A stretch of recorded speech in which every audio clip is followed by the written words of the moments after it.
Hey guys, it's Jessica, and welcome to the Library Dispatch, my weekly reading update. This week I have a classic fantasy that I have been putting off for an extremely long time, the most wintry book that I think I have ever read, and a couple of books that really pushed my perception that I had about some really interesting subjects. And didn't exactly hit the way that I thought they would, and I'm so excited to talk to you about those things today. Before we get started, I do want to give you the question of the week. So be thinking about this question while you're watching the video and leave me your answer in the comments so we can have a discussion about it. I'm so excited to hear everyone's answers for this one, which is, what is a book that surprised you by how strongly it affected you? And that could be good or bad. I'm going to leave it open, your choice, but I really want to hear those books that really, really strongly affected you because I feel like that sums up my last 2 weeks of reading. This video is going to be covering 2 weeks of my reading instead of one, as I usually do, because of this book that I'm going to start with. This book that took me a much longer time to read than I was expecting. So when it was time for me to film my update last week, I still had not finished it. And that book is The Blade Itself by Joe Abercrombie. This is the first book in the First Law trilogy. And I have a complicated history. It's not that complicated. I tried to read this book once about a decade ago and I DNF'd it because it didn't feel like anything was going on.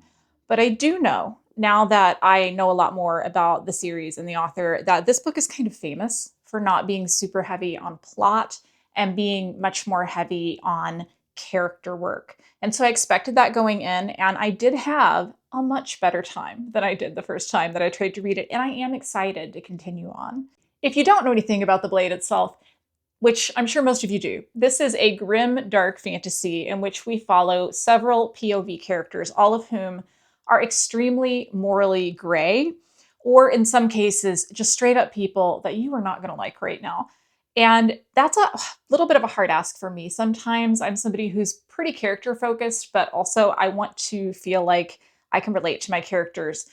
And so I was really nervous about that, but that aspect was actually not a problem for me at all. There are a few characters in the book, particularly Logan, if you've read the book, who I really enjoyed their journey and their struggles and the kind of moral complexity that Joe Abercrombie is placing within those characters. But I will say that for the first half of the book, it is true that there is not a whole lot going on other than setting the stage for what is to come later. And it's not a criticism, but just be aware that if you are planning to start this series, that you're not going to get a lot of plot in this first book. I wouldn't even say that I feel like it ever got to a lot of plot. There is more action in the second half of the book, maybe the last 30%, but it's still not a plot-heavy book, and that's all right. Everyone tells me that the plot really picks up in books 2 and 3, so I am really excited to continue on and keep reading. I do think that Joe Abercrombie is a great writer.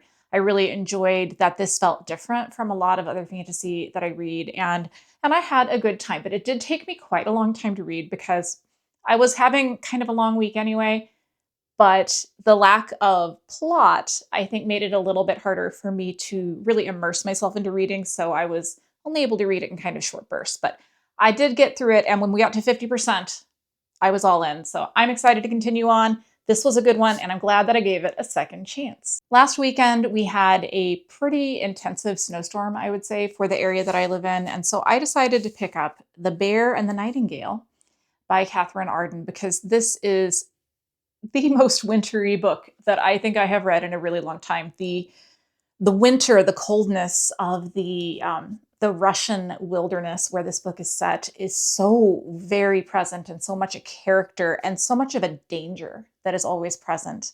But let me explain what this book is about if you haven't read it. This is the story of Vasya. She starts as a very young child in the book, and she lives with her siblings and her father in a small town on the edge of the Russian wilderness, and in which it seems like for I don't know how many months out of the year, but many months out of the year, it is so cold that they cannot even leave their homes. Vasya has always been a strange child. She's headstrong, she's willful, and she has a really special connection with all of the folklore spirits that live in her town. One day her father decides that he needs to bring her a little bit to heal, and so he goes out and he finds a new wife, and her stepmother is very, very Christian, very religious, and does not want any of them to pay attention to or tribute to the spirits and the folklore creatures that they always have in this town. So that is the main setup of the book. And I really enjoyed that. I will say that the first part of the book, where she's quite young, the main character, was a little bit slower for me just because I don't love following child characters, but she does get a little bit older. She does grow up, and the ending of the book was just fantastic. I loved the way this book ended. Theme-wise, I would say the themes that really stuck with me here, that really touched me and made me want to continue on, were themes of being a woman who does not quite fit the idea of what your society expects you to be, of being a woman and having that limit your choices to marrying the man that your father says that you have to, or going off to be a nun, and there's no other choice for you. You have no agency of your own, and you're not allowed to choose anything else. And that's a really big theme in this book. And the other big theme, I would say, is the theme of religious oppression, religious intolerance. And for me, that one hit really hard. It was actually very hard for me to read in places about the conflict between Vasya and her desire to honor these spirits, and the new religion that has come in and told her that she's sinful for doing so. It was really well done. It was really well handled. It was hard for me to read. But I thought it was great. I thought it was just wonderful. And the magic in this book is so good. It's just such a wonderful, well-drawn world. It's well written. The snow itself, as I said, is just a character. And it's not like nice, cozy, warm, snuggle by the fire kind of snow. It's like murder you if you go outside kind of cold. So I just thought it was something really different and really wonderful. And I had actually thought that this was a young adult series, and I may have said that, but I have since found out that it is in fact classified as an adult fantasy. And I am really looking forward to reading the next two books in this series. I had such a good time with it, and I want to thank everyone who encouraged me to finally pick it up because it was perfect for me. So now we are to the book that I was most uncertain how I was going to talk about in this video, because I did have a really strong emotional reaction to it, but not necessarily, I think, the same reaction that everyone had to it. And so that makes it interesting to talk about, because I want to consider why it is that I felt differently from some of the other reviews that I have seen. And that book is Klara and the Sun by Ishiguro. I have previously read one other book by this author. I have read Never Let Me Go, which I think was about a 4-star read for me when I read it. Like, not a favorite, but I didn't like it. And so I was pretty excited to read this one. It has a idea that is one that I always really love in a book. And that's about reading from the perspective of a non-human, from a created an android or robot perspective. I really always enjoy that. And in this book, we are following Klara, and Klara is an artificial friend. They call them AFs, and she is waiting at the beginning of the book in a store window for a human child to choose her, to go home with them, to be their constant companion, to watch over them. And as she's waiting in the window, we see her looking out, try to learn about the people and the buildings and the cars and things like that all around her. And also we see her watching the sun. And one of the main plot points in this book is that the artificial friends are powered by the sun. And if they don't get sunlight, eventually their batteries will discharge. So I really enjoyed the beginning part of the book when Klara's in the store and she's waiting to find her friend. And eventually a girl named Josie with her mother come in and choose to take Klara home. Josie is a child who has had a lot of health problems for reasons that I probably won't get into because of spoilers. And she really needs a friend. She needs someone to depend on, to confide in. And Klara fills that role for her really strongly. And there are a lot of things in here. This is very much a story that is rooted in science fiction without exactly being science fiction. There are a lot of kind of what I would call kind of like standard sci-fi world building ideas, climate change ideas, robotics ideas that are kind of loosely at the edges of a lot of this, but it's not, I think, primarily a story that is meant for people that read a lot of science fiction. So I'm not going to quibble about world building because I understand that that's not the story that the author was trying to tell. I absolutely loved Klara. Klara is pure and sweet and cares about Josie more than anything in the world. And I think that's wonderful. And I completely understand why people find that relationship so moving. But I struggled really hard with a lot of themes within this book that are about responsibility, that are about power dynamics and justice. I am someone who is extremely sensitive to mistreatment or unfairness. And there were just some things in this book that,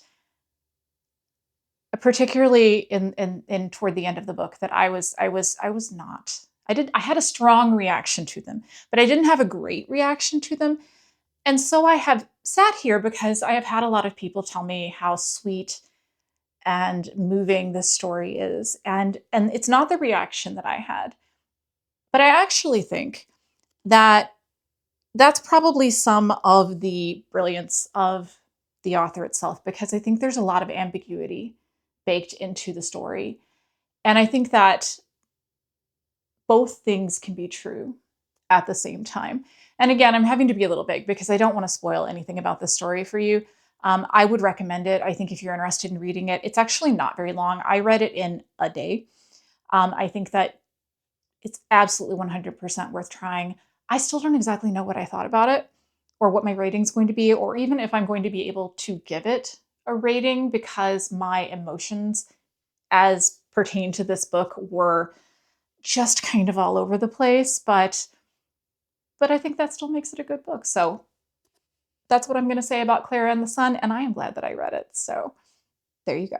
Okay, and I have two more things for you today. These are both novellas, so these were not on my original December TBR. And if you all remember, I am doing only read books that you already own in December. That's going great.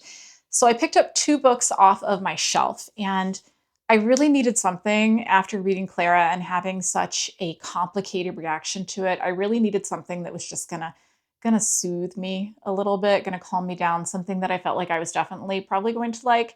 And so I picked up a book that is not a direct sequel, but set in the same world as a book that I absolutely love. And so I decided to read The Witness for the Dead by Katherine Addison. This is the first book in a trilogy that is set in the same world as The Goblin Emperor, which is one of my favorite standalone fantasy books. This follows probably my favorite character from The Goblin Emperor, who is a character who is a witness for the dead. In this world, witnesses for the dead can speak to the dead, they can touch the dead and find out some things. It's not perfect. The dead are not going to be telling you, this is the person who murdered me. It's not like that. And this is also a person who is a member of the church. So he's a cleric. So he's not just a witness for the dead, he's also a priest. And he's very conflicted about his past. He is full of darkness, but also so much purity and love and goodness, which is exactly what I needed. And in this book, he is trying to solve several different murders, several, and not just murders, but other kind of crimes that come along with that as well. He is in a different city. It's set in a different city from the Goblin Emperor. It is standalone-esque, I would say. You don't necessarily have to have read The Goblin Emperor, I think, to understand that. I would say that The Goblin Emperor is a book that is fairly heavy on having to understand or not understand the naming conventions. And it's best if you read this, I felt like, if you just don't try to understand them anymore. You know the names of the characters. It's all right. It gets a little confusing sometimes, but overall, I found this to be just as wonderful and good as The Goblin Emperor was. And that's saying a lot because I really love The Goblin Emperor. I just really enjoyed it. And I can't wait to read the other two books. This is going to be a fantasy mystery. If fantasy mystery is your thing, as it is my thing, this was a really good one. The mysteries were genuinely twisty, and you never felt like you were in a traditional mystery. It always felt like a fantasy where the mystery is just what this character does. And I just loved it. I loved it. I've been putting off reading this because I think I thought it wouldn't live up to the Goblin Emperor, but it's possible I liked it more. I don't even know. Really excited to read the other two books in the series. Cannot wait to read those. So those are definitely going to be going on my TBR at some point in 2026, but I just really enjoyed this one. And last book. This is again a novella. This one is extremely short. It's about 100 pages, and I read it in one setting. I had seen a couple of people putting this on their top books of the year list already, and I owned it. And so last night I was kind of looking around for what I wanted to read next, and I thought, why don't I just pick this one up and read it and see what all the hype is about? And I have to say that I really enjoyed it. And that book is The Practice, the Horizon, and the Chain by Sofia Samatar. This was such an interesting novella. After I finished it, I went and I looked up reviews on Goodreads, and I have to say this is a book that feels like you either loved it or you hated it. So it's hard for me to recommend because I don't know which one you're going to be. I would say, what's your tolerance for allegory? And if it's really low, not this. Not this. You're not going to like this. This is the story of a group of spaceships that are traveling through space that have a structure, a social structure of the society of the people who live in them that is extremely, extremely segregated. We have the people who are part of the chain, who are literally chained together in kind of the bowels of these ships. And then we have two other levels of people above them who live kind of like, seems almost like above ground, like outdoors, but also inside the ships. And our main characters do not have names. We have the boy and we have the professor. And the professor has set up a scholarship, and she finds one boy to bring up from the chain to train in the university where she works. And I thought it was so interesting. I thought it had so much to say. The theme that stood out to me the most, the moment in this book that really kind of cemented it as this was a good read, was it had to do with proximity to power and thinking that even though you might have a lesser social status, being close to power is going to protect you, and how that is often not true.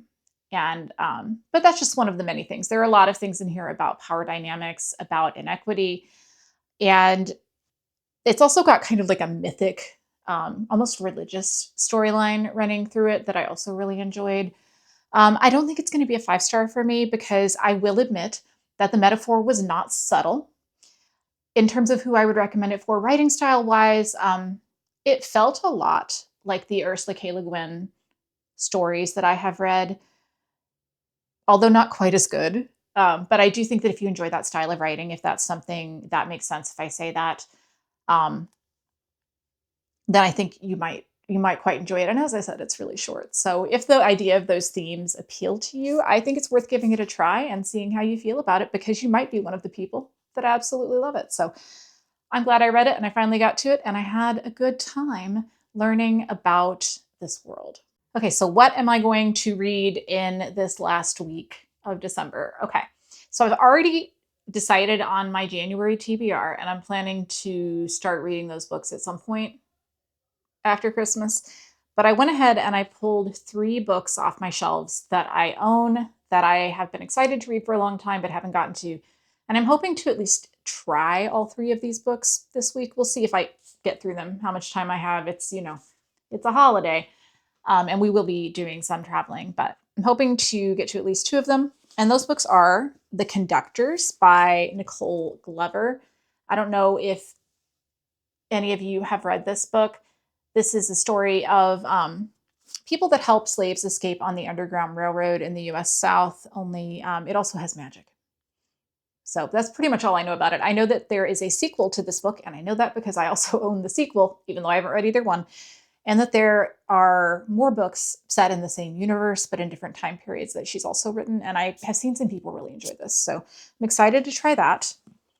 And then I have a series I've never seen anyone read, but I love the author, so I own it and should read it. And the first book of this series is called Witchmark, and it's by C.L. Polk. Okay. I think that has a really beautiful cover. C.L. Polk wrote Even Though I Knew the End, which is a kind of a film noir detective fantasy story that I absolutely love. I've never read anything else by her. So this one is set in an alternative Edwardian England. It's not England, but it's like Edwardian England. In the shadow of a world war, not World War I, but like a world war, I guess. And there's magic. And I don't really know a lot more about it than that, but I am intrigued. I love the cover. It feels like a very January or December book, and I think it's going to be perfect. So I'm excited to finally try this one and see if this is going to be a series that I'm going to really enjoy. And then the last one I have is a book that's been on my shelves forever, and I have never read it because, fairly or unfairly, I will sometimes choose not to read something if I think it's young adult. And that's actually definitely not fair because I've read so many great young adult novels and some that aren't as great. But this one I know is great because everyone says it is. And that is Scythe by Neal Shusterman. I really want to start this series. It is a series about people who are chosen to be scythes. It is the only way that people die because there is no death. Death has, I guess, been conquered or doesn't exist in this world. I'm not sure because I haven't read it yet, but I know people really, really love this dystopian series, and I'm excited to give this one a try as well. That was a lot of books I just talked about. That's what happens when I skip a week and I don't have an update. I end up having so much to talk about. So I hope you enjoyed all of that stuff. But now we are going to talk about that question of the week, which was, what is a book that surprised you with how strongly it affected you? Good or bad? And I'm going to give you, obviously that question was inspired by Klara and the Sun, but I'm not going to give you that because I already talked about that. So I'm going to give you one that is a book that I think I appreciate more than I enjoyed it, but also the series is one of my favorite series of all time. And it's a sequel, but I'm going to try to talk about it. And that is Harrow the Ninth by Tamsin Moore. So Gideon the Ninth, the first book in the Locktomb series, is just straight up one of my favorite books. Gideon's one of my favorite characters of all time. I absolutely love it. And after I finished reading Gideon, and Harrow came out, I was kind of expecting more of the same. And it's not what I got. What I got was the story that Tamsin Moore wanted to give us. And that was when I realized, or started to realize, that she is a writer who, I'm just so amazed at how much she has plotted out her books, and things that meant nothing in book one all of a sudden mean everything in book three. And this book is written in a very strange style. It's written in the second person. So do you like that? I generally don't. But I was like, I'm going to do it for you. And I was so confused for a very large portion of the book, which, if you've seen anybody talk about this book, you'll know that everybody talks about how confused they were by this book for about 60, 70% of it. It is part of the journey. That is part of the journey. It's okay. Now that I'm done, I look at this book and I say, what an achievement. Wow. But also I understand why people don't like it. And my reaction to it, you can see I'm struggling to talk about it because my reaction to this book was so strong. I loved it. I hated it. I didn't know why I was still continuing this stupid series. All of those things the entire time that I was reading it. And yeah, so that's my book that had a strong reaction. I wasn't expecting it. I didn't think it was going to happen. And I don't really know if it's good or bad that I had that reaction, but that's my pick. So leave me your pick down in the comments, or just let me know what you've been reading these last couple of weeks. I would love to hear how your December reads are going. Or if you're feeling quiet, go ahead and leave me a robot emoji, because I did some talking about robots in this video. I will be back later this week to share my January TBR with you. And then next week, I will have my top 10 books of 2025 to share with you. And I am so excited. I cannot wait. I hope that you all have a fantastic holiday, if that's something you celebrate. And I hope that you have a great week. I will see you in the next video. Goodbye.